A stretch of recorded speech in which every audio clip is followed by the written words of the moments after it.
నా దారి రహదారి అంటూ నరసింహ సినిమాతో తలైవా సృష్టించిన రికార్డులు అలాంటివి ఇలాంటివి కాదు. తమిళనాడు, ఆంధ్ర, కేరళ, కర్ణాటక, ముంబై, అమెరికా, జపాన్ అంటూ రిలీజ్ అయిన ప్రతి చోట నరసింహ సినిమా సెన్సేషనల్ హిట్ అవగా ఇప్పటికీ ఆ సినిమా టీవీలో వేస్తే చూసే జనాలు కోట్ల మంది ఉంటారు. అయితే ఈ సినిమా టైంలో ఒక లేడీని విలన్ గా ఎందుకు పెట్టారని మొదట చాలా మందికి డౌట్ వచ్చింది. కానీ సినిమా చూశాక అందరికీ అసలు విషయం అయితే అర్థమైపోయింది. అదేంటంటే ఆ టైంకి రజనీకి తమిళనాడు సీఎం జయలలితకి ఒక రేంజ్ లో పొలిటికల్ వార్ అయితే నడుస్తోంది. రజనీ పై కనపడేంత మంచివాడు కాదని, అతని వల్ల ఎంతో మంది హీరోయిన్లు, లేడీ ఆర్టిస్టులు జీవితాలు నాశనం చేసుకున్నారని జయలలిత అప్పట్లో సంచలన కామెంట్స్ చేసింది. ఆమె మీద కోపంతోనే రజనీ నరసింహ సినిమాలో ఆమె లాంటి క్యారెక్టర్ ని రమ్యకృష్ణతో చేయించాడని, ఈ సినిమా తర్వాత వాళ్ళిద్దరి మధ్య వివాదం మరింత ముదిరిందని అప్పట్లో కొన్ని సంవత్సరాలు తమిళనాడు మొత్తం ఒక న్యూస్ అయితే హల్చల్ చేసింది. అయితే జయలలిత మీద కోపంతోనే రజనీకాంత్ నరసింహ సినిమా తీశాడా?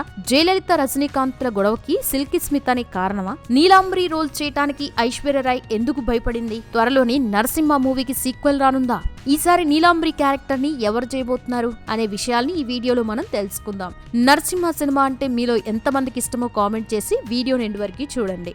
రజనీకాంత్ కి భాషా మూవీ తర్వాత వచ్చిన క్రేజ్ అంతా ఇంత కాదు. ఆ సినిమా సృష్టించిన ప్రపంచానికి Rajini India wide super star అయిపోయాడు. దాంతో ఆ సినిమా తర్వాత ఏ సినిమాలు పడితే అవి చేయకుండా తన స్టార్ పవర్ కి తగ్గట్టుగా ఉండే కథలు మాత్రమే చేయాలని రజనీ డిసైడ్ అయ్యాడు. దాంతో ఆయన క్రేజ్ కి తగ్గట్టు కథలు రెడీ చేయడం, రైటర్స్ కి ఆయన ఇమేజ్ ని కరెక్ట్ గా హ్యాండిల్ చేయడంలో డైరెక్టర్స్ కి కత్తి మీద సాములా తయారైంది. అందుకే రజనీకాంత్ తనకంటూ ఒక టీం ని పెట్టుకుని కథలు రాయించుకోవడం మొదలు పెట్టుకున్నాడు. ఇక భాషా తర్వాత director KS Ravikumar Rajinikanth image ని, స్టార్ పవర్ ని సరిగ్గా వాడుకొని ముత్తు సినిమా చేయగా అది సూపర్ డూపర్ హిట్ అవ్వడమే కాకుండా రజనీకి జపాన్ లో కూడా అభిమానులు ఏర్పడేలా చేశాడు. ఇక అప్పట్లోనే ఈ సినిమా జపాన్ లో ఏకంగా 405 మిలియన్ యోన్స్ అంటే మన డబ్బుల్లో 24 కోట్ల రూపాయలు కలెక్ట్ చేసి జపాన్ లో రికార్డు క్రియేట్ చేయగా, జపాన్ లో మొత్తం రికార్డ్ ని బ్రేక్ చేయడానికి మన ఇండియన్ సినిమాలకి 24 ఏళ్లు పట్టింది. ఇక ఈ సినిమా తర్వాత సుందర్ సి డైరెక్షన్ లో అరుణాచలం అనే సినిమా తీసిన రజనీ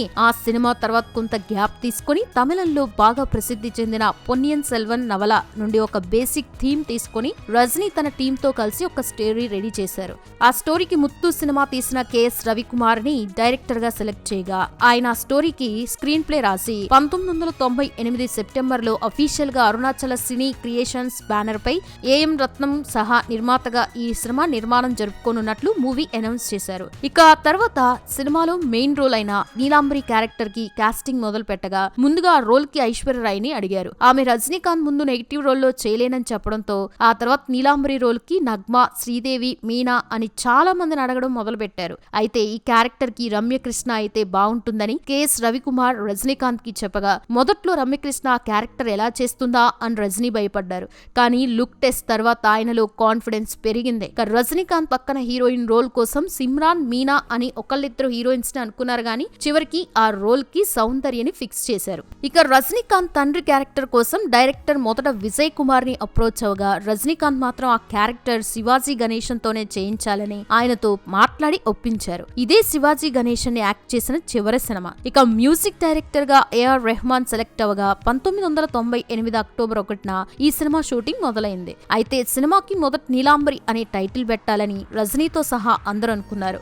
కానీ లేడీ క్యారెక్టర్ పేరుతో టైటిల్ పెడితే రజనీ ఫ్యాన్స్ ఫీల్ అవుతారని ఆ సినిమాకి పడయప్ప అనే పేరు మార్చారు. ఇక ఈ సినిమాను చెన్నైలోని ఏవిఎం స్టూడియోస్, చెంగల్పట్టు, పొల్లాచి, మైసూర్, కర్ణాటకలో షూటింగ్ అంతా పూర్తి చేయగా, ఒక్క క్లైమాక్స్ సీన్ కోసమే 2000 మంది జూనియర్ ఆర్టిస్టులని ఉపయోగించారు. దాదాపు 90 రోజులు షూటింగ్ జరుపుకున్న ఈ సినిమా బడ్జెట్ అప్పట్లోనే 4 కోట్ల రూపాయలు దాటింది. ఆ కారణంగానే రజనీ ఈ సినిమాకి రూపాయి కూడా రెమ్యునరేషన్ తీసుకోకుండా పనిచేసి వచ్చిన ప్రాఫిట్స్ లో వాటా తీసుకుంటానని చెప్పారు. అయితే సినిమా షూటింగ్ మొత్తం పూర్తయ్యాక సినిమా రన్ టైం 3.5 గంటలు వచ్చింది. దాంతో హీరో అండ్ డైరెక్టర్ సినిమాకి 2 ఇంటర్వెల్స్ పెడదామని అనుకున్నారు. కానీ సినిమా మొత్తం చూసిన కమల్ హాసన్ 2 ఇంటర్వెల్స్ వద్దు, సినిమా నిడివి కొంచెం తగ్గించండి అని ఏ సీన్స్ కట్ చేస్తే బాగుంటుందో ఒక సలహా ఇచ్చారు. దాంతో ఆయన చెప్పినట్టు సినిమాని కొంత కట్ చేసి సినిమాని 3 గంటల 3 నిమిషాలకి తీసుకొచ్చారు. ఇక ముందుగా ఏఆర్ రెహమాన్ అందించిన సాంగ్ సూపర్ హిట్ అవగా మొదటి విడతలో 7 లక్షల క్యాసెట్లు రిలీజ్ చేస్తే అవన్నీ 2 రోజుల్లో అమ్ముడుపోయాయి.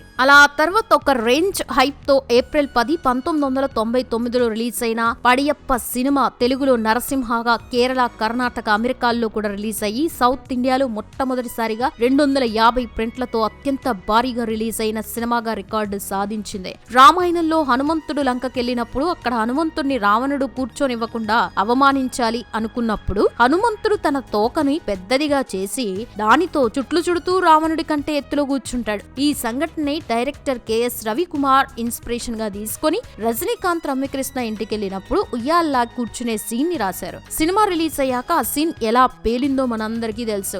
నరసింహ సినిమా రజనీ ఫ్యాన్స్ కి ఒక పండగలా ఉండగా ఆయన ఫ్యాన్స్ అమెరికాలో కూడా ఒక రేంజ్ లో సెలబ్రేషన్ చేసుకున్నారు. ఇక ఈ సినిమా దాదాపు 200 కేంద్రాల్లో 50 రోజులు ప్రదర్శించబడగా 124 కేంద్రాల్లో 100 రోజులు ఆడి మైండ్ బ్లోయింగ్ రికార్డ్ క్రియేట్ చేసింది. అలా కొన్ని సెంటర్స్ లో 175 రోజులు కూడా ఆడిన ఈ సినిమా 50 కోట్ల గ్రాస్ ని 30 కోట్ల షేర్ ని వసూలు చేసి అప్పట్లోనే అమెరికాలో $2.2 మిలియన్ ని కలెక్ట్ చేసి ఎన్నో రికార్డ్స్ ని క్రియేట్ చేసింది. అలా నరసింహ సినిమా రికార్డ్ ని చంద్రముఖి వరకు ఏ సినిమా బ్రేక్ చేయలేకపోయింది. అయితే ఈ సినిమా రిలీజ్ అయ్యాక రమ్యకృష్ణ చేసిన నీలాంబరి క్యారెక్టర్ కి మంచి పేరొచ్చింది. కానీ చాలా మందికి ఆ క్యారెక్టర్ ని రజనీ జయలలితను ఉద్దేశించి రాయించుకున్నారని అన్నారు. ఎందుకంటే ఆ టైంలో రజనీ జయలలిత మధ్య జరిగిన సంఘటనలు చాలానే ఉన్నాయి. ఆ టైంలో రజనీకాంత్ కి సిల్కీ స్మిత్ తో అఫైర్ ఉందని, ఆయన వల్లే ఆమె కెరియర్ నాశనం అయిందని చాలా మంది నమ్ముతారు. అయితే సిల్కీ స్మిత్ ఆత్మహత్య చేసుకొని చనిపోయిన తర్వాత సాటి ఆర్టిస్ట్ కి రజనీకాంతే కారణమని జయలలిత భావించిందని, అందుకే ఆమె రజనీకాంత్ కి ప్రతిసారి